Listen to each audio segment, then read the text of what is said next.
Hi everybody, welcome back. Today I'm really excited to share with you my recipe for bone broth. This is such an amazing, nourishing, healing, healthy food, and it has made a huge impact in my family's health. So I'm really excited to share with you how I make it, some of the tips, how to get the most out of it, and how it can provide similar healing and health to you and yours. The health benefits of bone broth are immeasurable. Bone broth is detoxifying.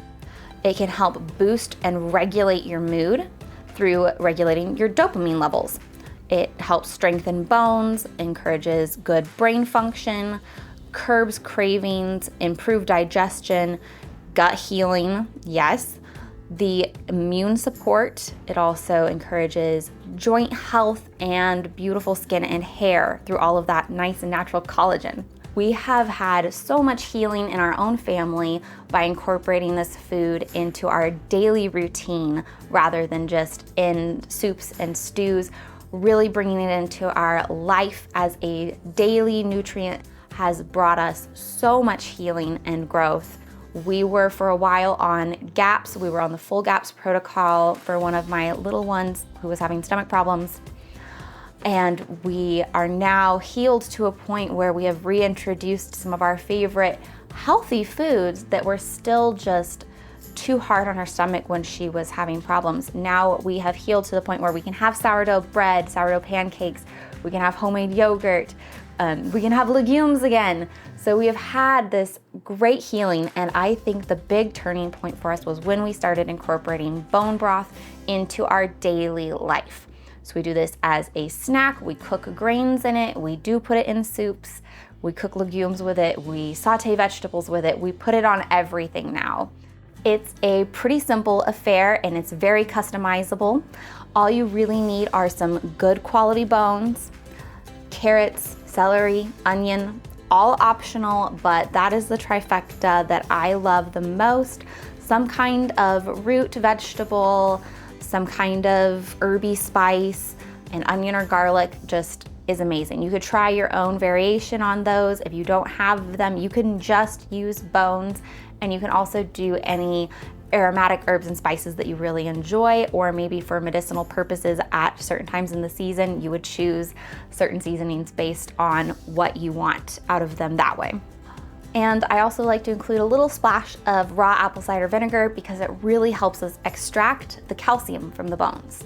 A kind of guiding principle is that the size of your bones is going to determine how long you're going to cook them. So for really big bones, beef, lamb, pork, venison, all those bigger beefy bones, you're going to want to simmer for something like 24 hours. Smaller boned things like rabbit and poultry, you could go more like 8 hours. And if you have access to a ton of fish bones and you want to do a fish stock, you can do fish bones for as little as 4 hours. I like to start with roasted bones. You can also do raw bones for a blonde broth, but I like to just stick my bones in the oven for 30 minutes at about 400, 425 to get them roasted to bring out that nice, rich, meaty flavor for my broth. Take all of your ingredients, chop them up coarsely, put them into cold water with a little bit of apple cider vinegar, and bring it up to a low simmer. Then for the first 45 minutes of this simmer, we'll be on skim patrol. We'll skim off anything that floats to the surface. Just every time we walk by, every few minutes, skim a little bit off and discard. This is a pretty simple procedure, but there is one really big hard and fast rule, and that is do skim, don't boil. By skimming all of the film and the little bubbles that end up on top during the first 45 minutes of our simmering, we're going to be removing the impurities and off flavors to give us a really nice, beautiful, rich, sweet broth. If we don't skim and we do boil, those big boiling bubbles will pull those impurities back down into the soup stock and create off flavors. After that 45 minutes, you probably won't be seeing a lot of scum floating to the top. You can put the lid on and just let it simmer away gently for the rest of the day.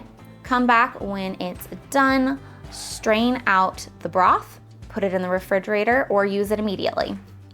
If you're using bones with enough collagen in them and you've done the steps correctly, this should gel in the fridge. It'll set up into a broth jello, and my kids even like to eat that jello cold out of the fridge. I am not there yet. I don't think that's delicious, but my toddlers do love the bone jello. It'll keep in the fridge for about 4 days. You could also freeze this for 1 year storage, or you could go ahead and pressure can it for that easy convenience. There is some debate on whether pressure canning breaks down some of the collagen, and it might not be as many health benefits as freezing it, but I think it's still incredibly healthy and nourishing, nutrient-dense food if you do pressure can it at home. You can use your leftover bones to make seconds broth, and this will be a milder flavor and probably won't gel in the refrigerator, but it still would be delicious and have a lot of wonderful health properties. Just recover those bones with cold water, another splash of vinegar, maybe a few more herbs and spices if you'd like, and do the same thing. Simmer away really gently for about 24 hours, or depending on the size of bones you're working with, and skim for the first 45 minutes or so. Once it's done, you can strain it and compost your bones and leftover vegetables.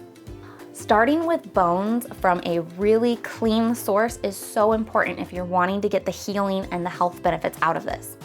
I won't get super deep into glyphosates in this video, but I will link some information in the description if you want to go do a deeper dive on this yourself. But glyphosates can be really easily stored in collagen. So if you're starting with an animal that has been on glyphosate grains, for example, they're storing those glyphosates and those toxins in their bones, in their fat, as well as their musculature. But a lot of those toxins really do go to the bones and the fat. And then you're going through this effort of extracting that from those bones, and you're drinking it. That's gonna go into your collagen, and it's very hard to get out once it's in. So making sure that you're starting with organic, grass-fed, grass-finished, or homegrown, home-harvested animals that have not been exposed to those toxins are gonna give you the best results. That is it. I hope you enjoyed. Thank you so much for joining me in the kitchen again today. Let me know in the comments if you've tried this, if you're experiencing healing through bone broth, or if you're maybe just looking into some of the benefits of it and you're interested in implementing that. I'd love to connect with you guys in the comments. And as always, I hope you have a wonderful rest of your day.